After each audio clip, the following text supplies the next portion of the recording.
Vamos.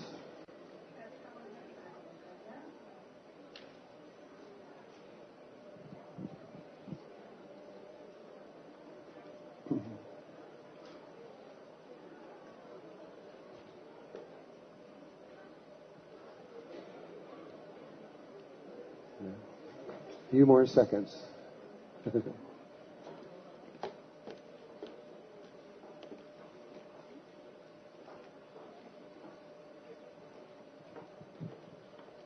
Okay.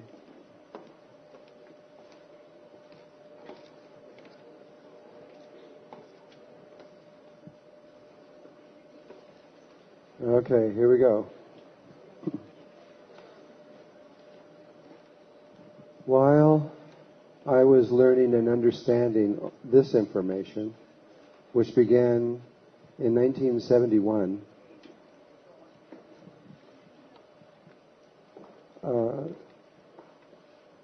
basically from 1971 until about roughly 1996 or 1997, somewhere around in there, I had an experience long about that time that I couldn't understand. I was meditating in my Merkaba, and I was spending a long time meditating in the Merkaba, an hour or more, and everything was sort of normal, when suddenly my body appeared inside of a cave. And it was a rather small cave. It was probably only as big as just this little side over here. And it was really real. It was just as real as this. And I couldn't figure out, I was having the experience, and then it went away after a while. And then it happened again, and then again, and then it kept happening. I kept going back to this same place. And I had no idea what this was. As this began to happen, I had a friend, Pete Carroll, who was the head coach for a football team, the New York Jets. And he kept wanting me to get in contact with this woman. He said, you got to meet this lady. She's very unusual. And I kept going, well, yeah, but I'm really busy. I don't have time to do this. And so I kept putting him off because I was so busy. Finally, after a few months, he says, look, you've got to do this. And so I'm going to take your phone number and give it to her so she can call you. And I said, okay. And she called me, and her name was Marianne Shinfield. This woman was an anomaly. She was very, very unusual. She was completely blind, but she could see. She had no eyes, but she could watch television and read books. She could walk around, down the steps, do anything. You would never know in a million years that she was blind. And I started talking to her, and she was not only unusual in that way, but she was unusual in lots of other ways, because she was able to see not only the outer world, but she could see psychically in ways that were extraordinary. She told me how NASA found out that she was blind but could see, and so they asked to do experiments with her. And I wouldn't have done it. I would have said, nope, sorry. But she did, and basically now she belongs to NASA. They're with her all the time and constantly doing experiments.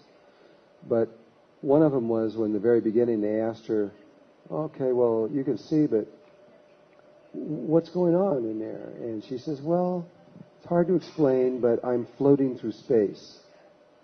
And they said, what do you mean you're floating through space? And she says, well, I'm confined to the solar system, but I can move anywhere in the solar system, and that's what I'm always doing, though my body is on Earth. And I think NASA probably said, sure, because they made a test. And they said, okay, if you're really floating through space, then go along this particular satellite we have up there and read a number off of it. that's on the satellite, and we'll believe you. So she did. She read the number off the satellite, and of course, every flag that NASA had went up, and they started using her. And they started having her go to different planets and look around and to all kinds of things, and they began to realize that what she was seeing was just like being there. She was real.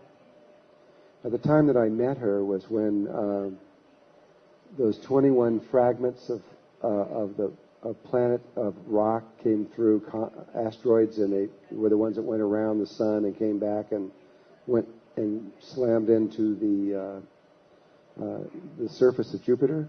You guys remember that? That was 96 or something like that. I don't remember when it was.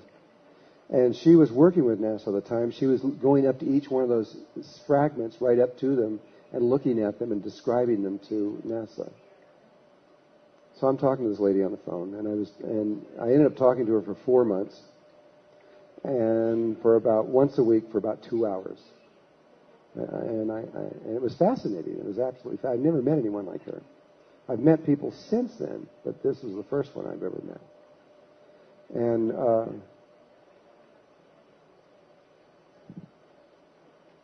after a few times of being with her, she said to me, "Would you like to see through my eyes, the ones she doesn't have?" And of course I said yes. And she said, "Okay, well then lay down on a bed and make everything dark." So my wife sealed all the blinds off, and it was a new moon, so it was dark out anyway, and turned off all the lights, and I couldn't even see my hand in front of my face.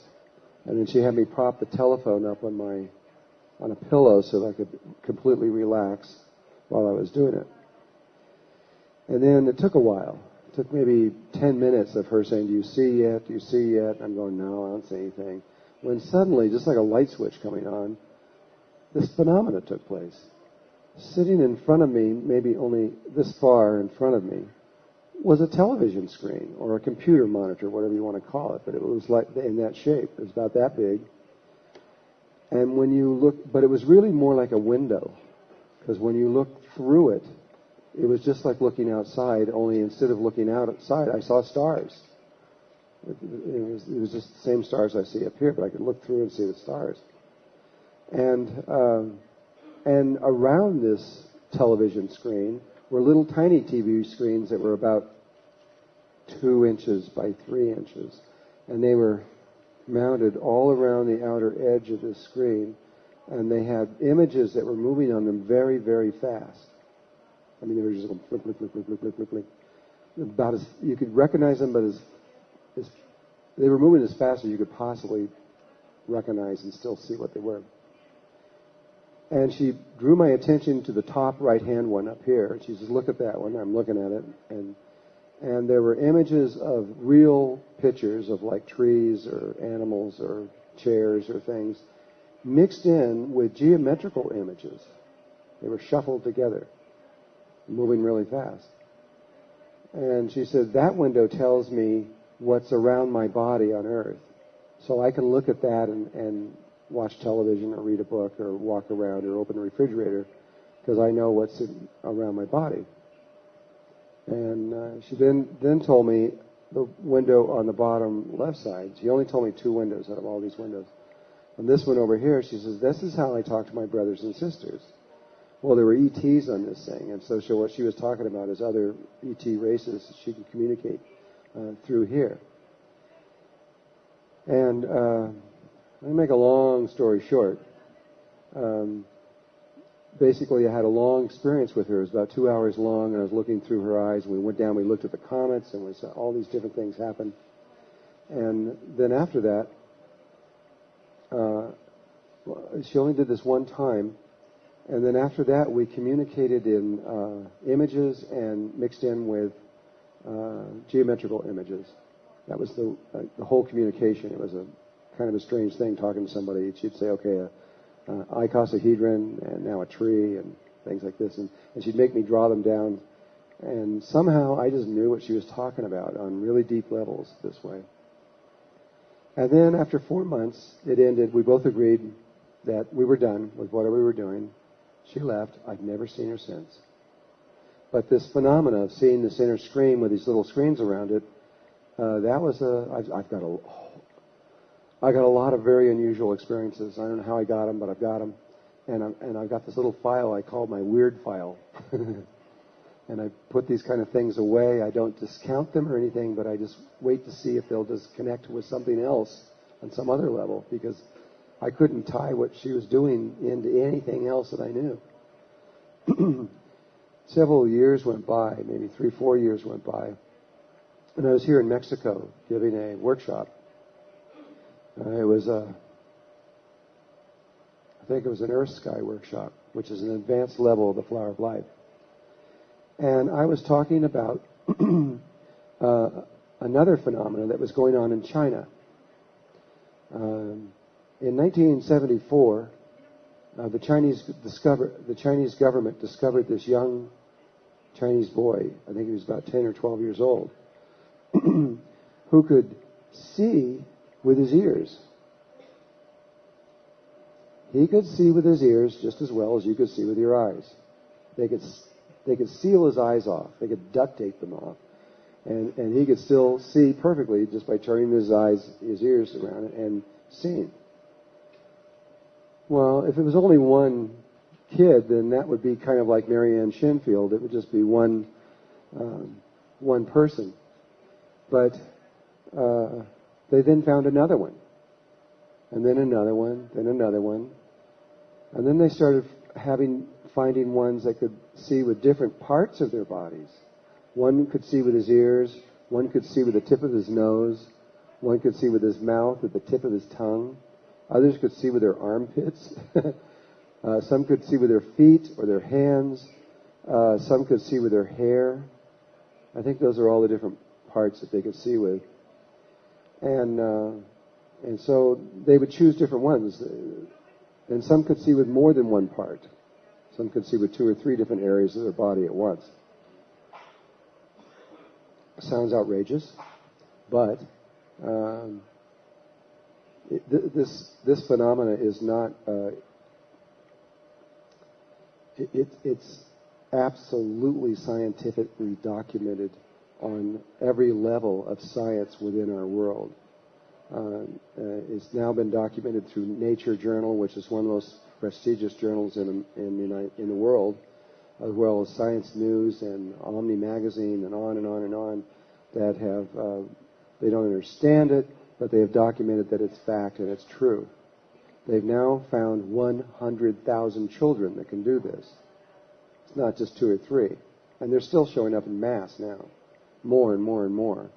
That was about 8 years ago. They were at 100,000. Now it's just climbing right off the scale, and so far nobody's been able to figure out what the heck it means or why they can do that. Omni Magazine was now first, from 1974 until 1984, the Chinese government and the scientific community there discounted it completely and said it was fake. In fact, they even made newspapers dedicated only to the propaganda of letting the Chinese population believe that this was a fake. Until 1984, that's when they reached 100,000, was in 1984.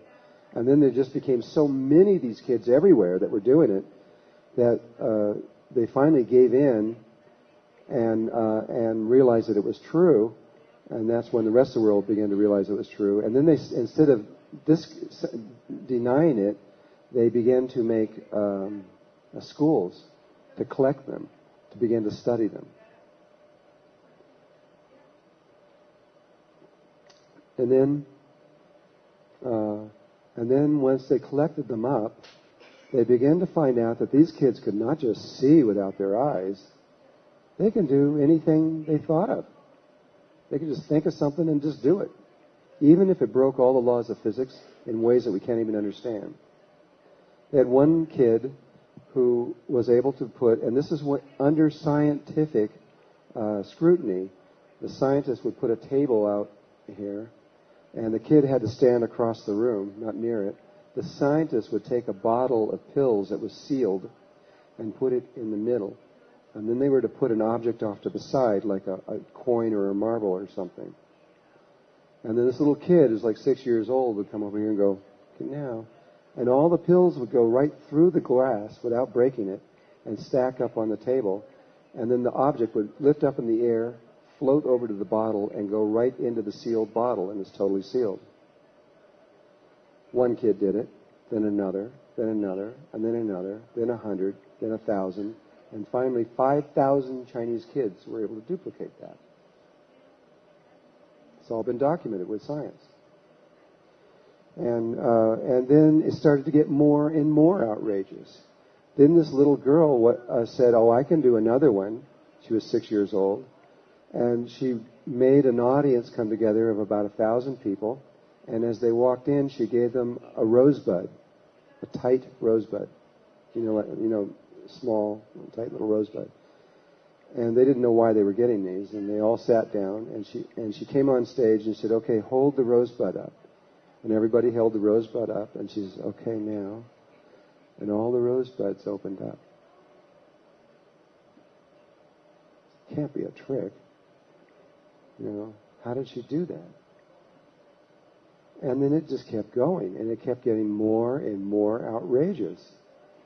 I mean, to things that these kids began to do things on the same level that Jesus was doing things. Literally. They have scientifically documented 2 of these children walking right through a solid wall. They're obviously breaking all the laws of physics that we know, but they're doing it, and we can't seem to do anything about it. They're just doing it. Omni magazine was sent there in late 1984 to check it out, see if it was real. And they were given 100 or so of these kids. These kids are all from about 6 years old to about 14 years old. And Omni said in the article, and you can read everything I'm about to tell you, it was in January 1985 when Omni made this article, so you can just go on the website and get it and read it, that they assumed that the Chinese government was just making a trick or something. And so they made up their own ideas of how they could prove it or test it. And one of the tests was that they took a big stack of Chinese books, and they got the children there in a row, in a room. And they just assumed that they had hidden cameras or things like that.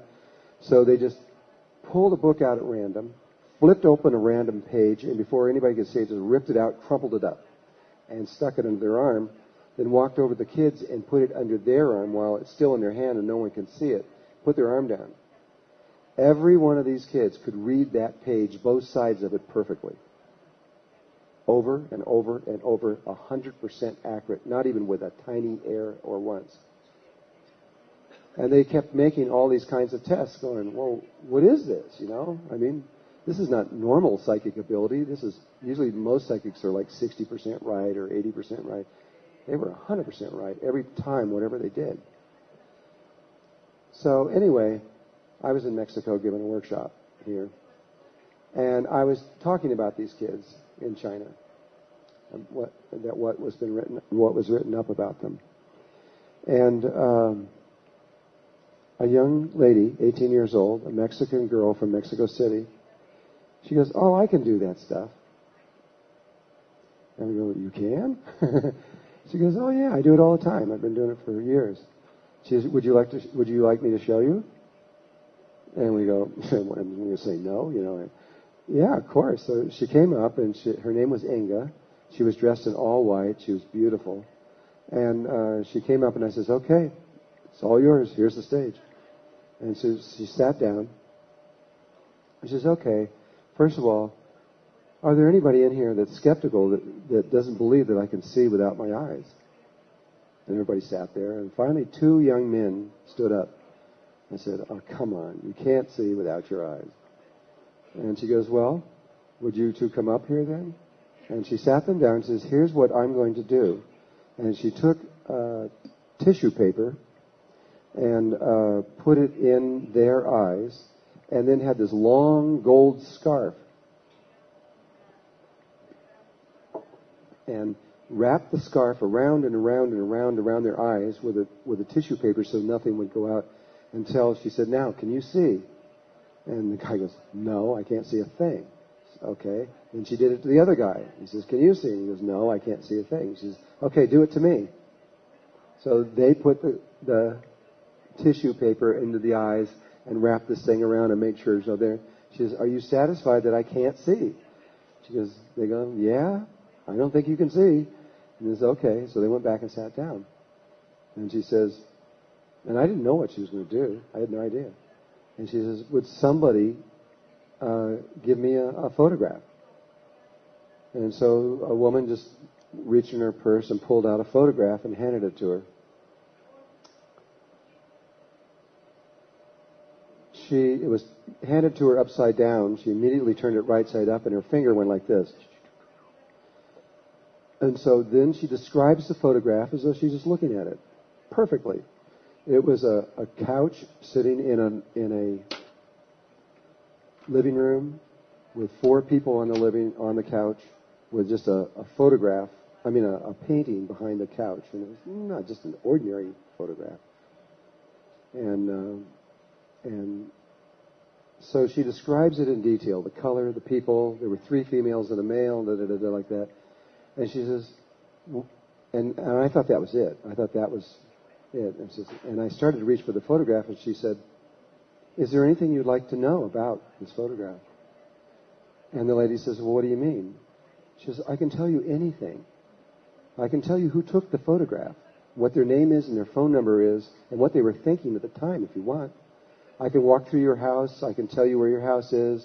I can give you your name and address and phone number. I can tell you all the names of the people on the couch, or anything you want. What do you want?" She goes, "You can?" She goes, "Okay. Go to the right of the picture and tell me what's there." And there was nothing there. You couldn't see anything. And she goes, "Well, you got a hallway right there, and the first door on the left is your bedroom." She went in and described her bedroom in detail. The colors, where the bed was, even went over to her nightstand and told her what was sitting on the nightstand. Then she went out across the door into the next one, which was into her bathroom, and described the bathroom exactly, the colors, the size, the shape, and what it was, and everything. And the woman says, "That's enough." She says, that's absolutely correct. And so she handed her back, and she says, "Does anybody else has a photograph?" Well, one of these guys jumps up and says, "Come on, you rigged this before. You know this lady. She gave you the thing." He says, "Let me give you something of mine." She goes, "Okay." So he reaches in his wallet and gives her his driver's license. But he turns it upside down and backwards when he hands it to her. She immediately turns it right side up and frontwards. And her little finger goes like this. She goes, "It's your driver's license." And she reads off the numbers and addresses and all the stuff on there like that. And he goes, "I don't know how you're doing it, but you're faking this somehow." He says, You are not convincing me. Tell me something that only I know. That only I know. No one else knows." And this little smile comes on her face. She goes, "Okay." And he was there with her girlfriend. She was sitting next to her, but he was standing up here now. And he goes, "You have 2 girlfriends." and their names are da-da-da-da-da-da, which was one of them that was here. And they don't know about each other. And he starts to go on further, and she's up straight in her chair, and he grabs the license plate out of her, or the thing out of her, and she goes, "That's enough," and walks down and sits down, and she's, and we didn't hear from him ever again. And then other photographs were handed to her by lots of people. Lots and lots of people. And she could go into those photographs and just tell you everything. In fact, there isn't anything that she couldn't tell you. Anything you can think of. She could give you the birth date. She could tell you where you were born. She could even tell you the day you're going to die, down to the minute and where and how. She could tell you anything in the future. Tell you anything. As outrageous as it seems, that audience was pretty shocked, I'm sure.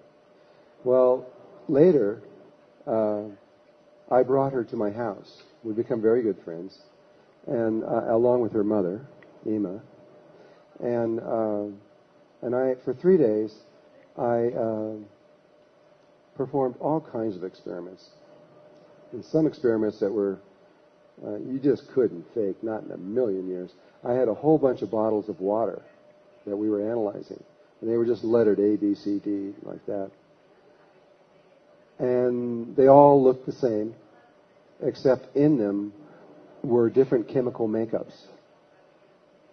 Well, she was able to hold the bottle just for a second and tell me exactly what was in the water. Some of those bottles of water, I knew what it was, so she could have been getting it from my mind. But there were about half of them I had no idea, and some guy in some lab somewhere in the world knew where it was, but she still nailed every single one of them right. And I kept going on all kinds of things, and it didn't matter what I did. She was 100% perfect on everything. And this was fascinating. Then finally, after a couple of days, I was sitting here, and we were doing a break. She was just hanging out on the couch, and I was hanging out on the couch. And we were breaking, we're just talking. And I said, Inga, I was curious. I said, what do you see when you close your eyes and you're blindfolded? What do you see inside? What happened? What's going on in there? And she said, oh, it's not important. And I said, well, yeah, it is. I'm curious. Just try to tell me what's going on inside there, in your head. And she didn't want to tell me, and I had to keep pushing it.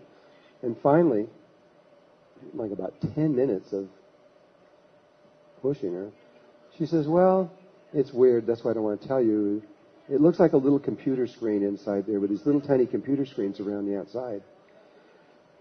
I almost fell off the couch. That was the last thing in the world I thought she was going to tell me. I mean, here it was, exactly the same as Marianne Shenfield. I said, I know what that is. She goes, I know you know what that is. She says, the reason I came to your workshop was because I saw your poster, and when I saw the poster, I knew you were connected to this, and that's why I wanted to connect with you. And I said, oh, okay.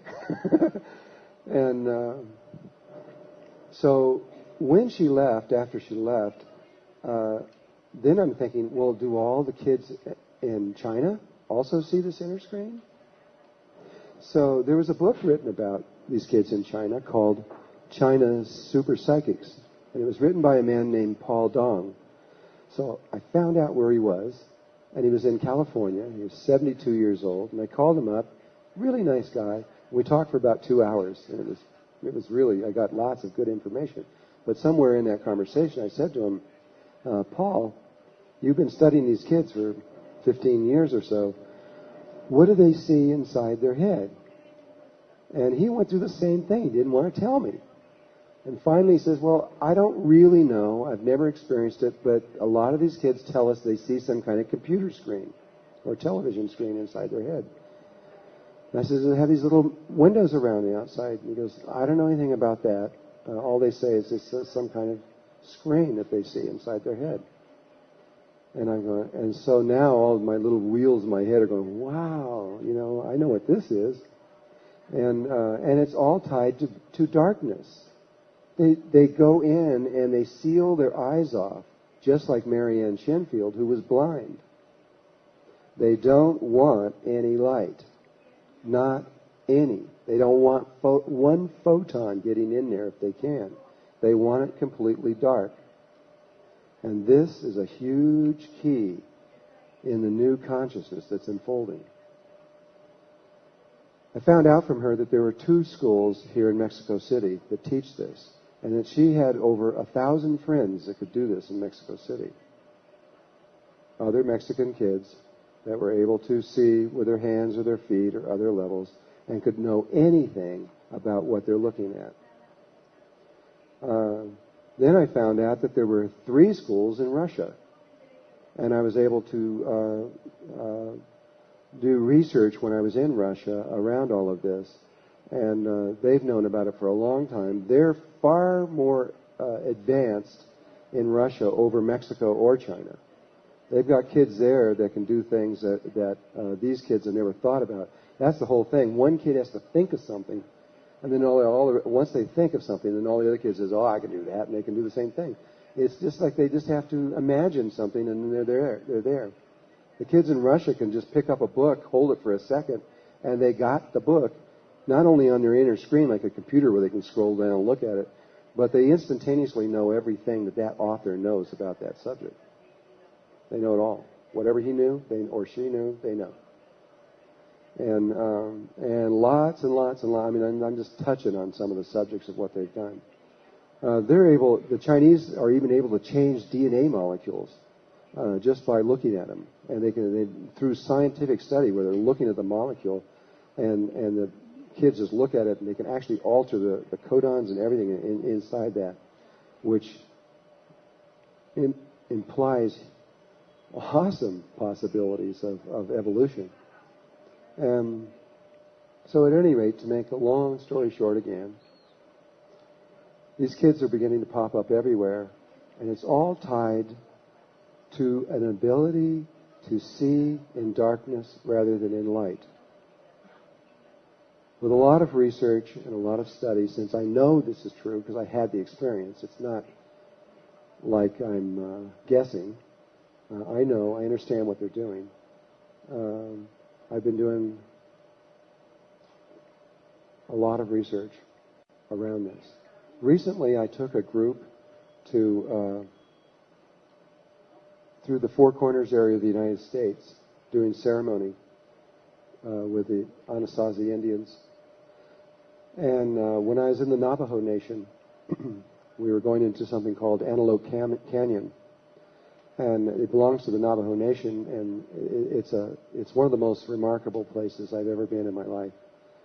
But when we were to get there, the only way they'll do it is they make you get out of the car, and they drive you there. They won't let you go there. And this Navajo shaman, he was maybe 35, 40 years old, and his two grandmothers, who were in their 50s and 60s, well, probably 60s at least. They each drove a truck out to about 20 miles on this dirt road out to where we were. And so we got out there, and I had a group of about 55 people that we were going around with. And this man, Darwin was his name, he took us through the canyon to the other side. He got to the other side. He told us stories. He's looking at us and going through this whole thing. He took us back. He sang us peyote songs, did all this thing for us. We got back to the other side, and he's out on the other side, and he's showing us the natural snake pattern on the outside of this, leading into this canyon. And he's describing all the details in it, and he's telling us, look here and here. And as he's doing that, I'm standing here next to his grandmother, and she goes, "It's really amazing, isn't it?" I go, "What?" I mean, he's doing all these things, and he's absolutely blind. He can't see anything. I go, "You mean he drove me out here in the truck?" And he's blind. He goes, "Yep." So I got back in the truck with this guy, and he drove me out there. He's completely blind. He's driving down this road like crazy, you know. And he's another one of them. They're all over the place. In Russia, they can train any blind person to do this. They can take a blind person and teach them how to see. It takes about 2 years of training, unless you're under 14, and they can do it in about 2 weeks. But there's a whole other world opening up here. Something extraordinary is occurring in the world. And Jimmy Twyman's finding them in Bulgaria. They're popping up everywhere now. And these are called the super psychic children. These are not the indigo kids. The indigo kids are connected to wherever there are lots of computers. It's a whole another phenomenon that's occurring at the same time while this other one is occurring. And you can almost count how many computers there are per capita and tell how many indigos are inside of there. And they have another thing happening. They can't do this kind of stuff with their hands and feet and everything. So what's it all about? And what is this special thing that they are bringing to this world, and why are they doing it? Well, this is my opinion, and you may come up to another one. But what I've learned is that there is a place inside of your heart. It was known in ancient times. It's been almost completely forgotten now. But there is a sacred space inside of your heart that if spirit learns how to leave the mind, and I mean absolutely, literally, go out of the head and travel through the body and go into the heart and then find this sacred opening and go inside that sacred opening and then find another tiny sacred space inside that heart, that God resides there. God is everywhere, but boy, is God there. And when you enter into that space, you and God become one. And all things are possible. And all knowledge is present there. You can know anything. And you can see out into the outer world from that space. You can connect back to it even though you are inside of your heart in darkness. You can connect back into this outer world out here and know anything, past, present, or future. What it means, ultimately, I can only tell you what I think it means. Because we're going to all have to live this. We're all going to go through this. We're all going to remember this at one point in this. It's tied to the creation itself. When someone prays to God for something, when they sit down and in all honesty pray, perhaps for their wife or mother or son or daughter to be healed of something, or themselves, or something else, when they go in and they sincerely pray, most of the time nothing happens. Zero. But sometimes something does happen. Sometimes a miracle occurs. And people very often don't know why. You have 10 people praying, nothing happens, and one of them, a miracle occurs. Well, the science of miracles was written down, I don't know how long ago it was over 2,500 years ago, however old the Dead Sea Scrolls were. They found another scroll near the Dead Sea Scrolls that Greg Braden has written into a book called The Isaiah Effect, and the exact details of how you create a miracle were done there. You have to include your mind, your heart, and your body all at the same time. If you leave out any one of those pieces, nothing happens. But what Greg has found, we've sat and talked about this for a long time, and we're all coming to the same conclusion, the people that work in this, is that, yeah, you can create miracles from the mind. You can do it. You can do things that are just extraordinary from the mind. Psychic abilities, I've worked with the Monroe Institute. I've worked with the Berkeley Psychic Institute. I've done and seen things that most people would never believe, but I've seen it. But nevertheless, it's still coming from the mind. But the mind has one big problem. The mind is a polarized instrument that is polarized left and right. It's polarized again with the front and back lobes. Everything in it, as it looks out into this one reality, sees everything as polarized. And anything it creates through this mind always creates a polarized reality. And so if you're praying for world peace, you're going to get world peace, but you're also going to get world war. If you're what you pray for, if you're in the mind when you do it, you're going to get the sides of the coin, both the light and the dark of that thing. And you can't help it because the instrument that you're doing it through is polarized. But if you learn how to leave the mind and go into the sacred place in the heart, you can create from there. The heart doesn't know polarization. It only knows oneness and unity. It cares about all levels of life and doesn't see any particular level of life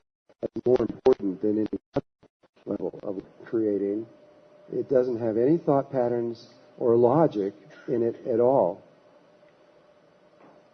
It uses the dream process. And it uses feelings and emotions. It's feminine rather than masculine. And it doesn't, and because it isn't using logic, things don't have to get from A to B logically. Psychic phenomena, you can actually track all psychic phenomena and explain it. The military's been working with that for years, both Russian and Chinese and the United States that I know of for sure. You can track every psychic phenomena back exactly. You could explain it on how it took place. But you can't explain the creation patterns that happen from the heart. If you do the psychic patterns from the mind, it will appear as a coincidence. But if you do if you do it from the heart, it appears out of nowhere. If you're trying to get an apple in your hand and you're doing it psychically, there's going to be some logical pattern where someone was doing it. I used to always I knew all this and I was trying to experiment with it before I knew about the heart. So I was always trying to manifest an orange. I used to sit for hours. There's an orange in my hand. I could see it. I could feel it. Trying to make this orange happen in my hand. And it never would happen. But I kept believing in it. And I kept trying it because I knew the possibilities of what it was doing it. And then one day I was in a meditation group with about 6 or 7 people. We were all sitting there meditating. And I was meditating for about an hour. And then I said, I'm going to try this orange thing. Nobody knew I was doing it but me. And so I held my little hand out here like that. And I said, there's an orange in my hand. I could feel it. I'm thinking about it. I'm sitting there. And somebody in the room, went in the other room, came in there and dropped an orange in my hand. The impact was incredible. I just went, whoa, it's there. And she says, you gave me the orange? And there was a logical sequence. I did it. I actually did it. But it was a logical sequence. But if you were in your heart and did that same thing, it would actually appear out of nothing. There doesn't have to be any logic to it. There doesn't have to be any nothing. It just can happen without any science behind it or anything else like that. It's pure feminine creativity. This is where we're going, hopefully, that we can get out of our heads, out of our minds, into our hearts, where our hearts can control our minds rather than our minds controlling our hearts. We don't have any wisdom from our heart, from our minds. We can make incredible science. We can do amazing logical things, but we have no wisdom, and we're killing our planet with this brilliant science that we're doing that's coming from our mind.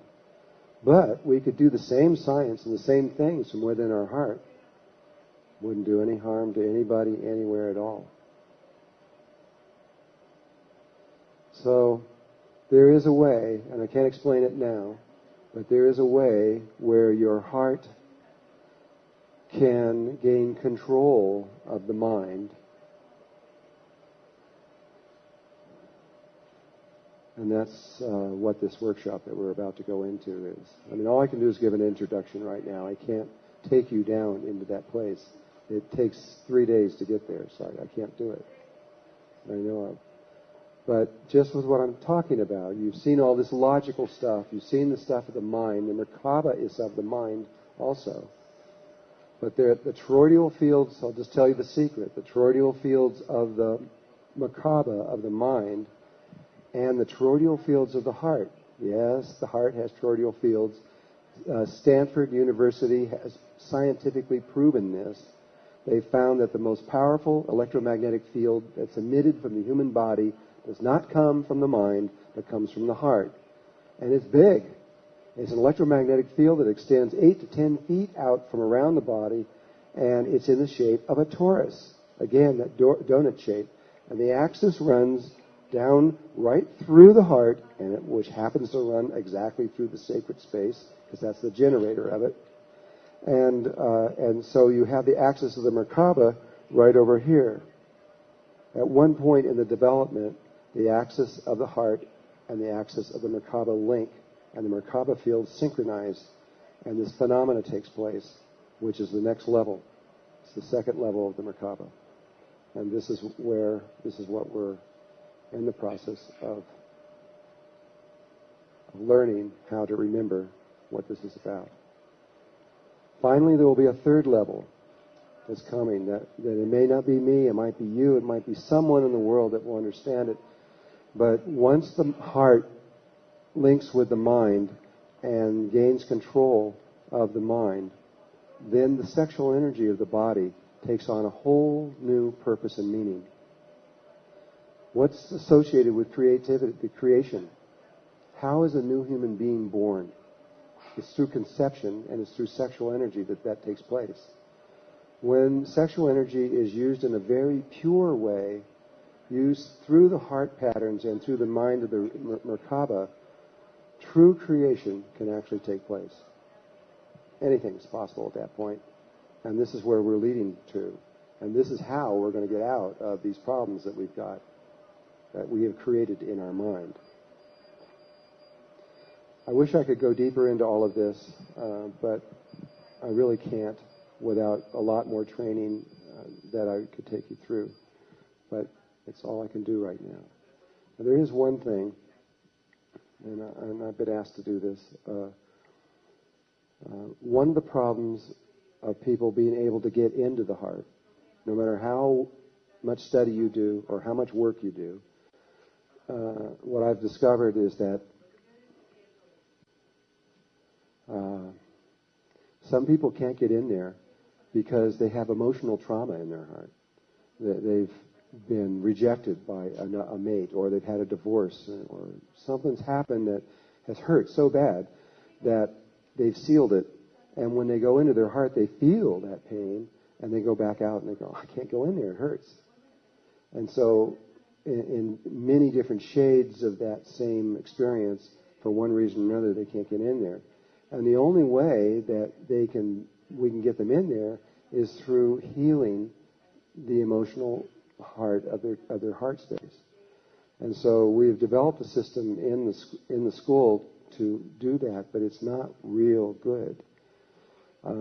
Ideally, you actually have therapy.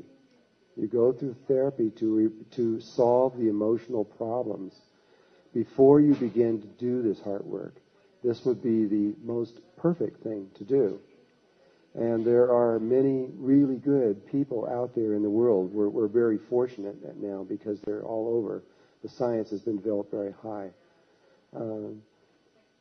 My wife is also involved in this, and she has a system that's 4,000 years old that came from the original people who first wrote about the Merkaba. She's trained as a psychologist from Harvard and all this stuff, but she just threw that out. That was useless for what she learned, and studied from the people who had learned this. They were all a 96-year-old lady in Jerusalem that held this pattern. And so there is ways we're using images that are inside the body to solve these problems completely, so that you can go into the heart just like that. And so if this is something that you think you may be involved in, or any, really, truly, any other aspect of spiritual work, no matter what it is, or what level it is that you're working in, the emotional body must be healed first. They knew this in Egypt, and they knew it in Greece, they knew it all over. And but anyway, my wife will be here, when is it, in September? September 7th. Okay, so approximately that time. And if you're interested in her helping you in that way, Conchita can help you. You can find other ways. My wife's not the only way. There's lots of other people out there that can help you. But without that emotional balance, you can't do this properly. It won't work. So this is what the work is. This is what the Flower of Life is involved in, these three levels. The first one is the Merkaba. The second one has to do with the heart and the heart spaces and what's involved in that. And finally, the work with the sexual energy and how to work with all of that. And though the sexual programs will probably not be out there for at least a year or two. So that's it. Now, if there's any questions, I'll do what I can to answer them. If you have a question, if you could come up here to this microphone and ask the question, I'll do it. If you feel to go now, you can. It's up to you. You don't have to do this. But if you want to watch, or if there's something else that you want to follow through there, I'll stay here for another half hour or so. Sí, vamos a dedicar algún momento para preguntas. Las personas que deseen hacer preguntas, si se acercan aquí y hacen una fila, por favor, y les vamos dando el micrófono. Vamos a dedicar un poco de tiempo, no demasiado, porque no podemos estarnos toda la noche, pero lo que podamos. Es que nos emocionamos y luego aquí no nos vamos nunca.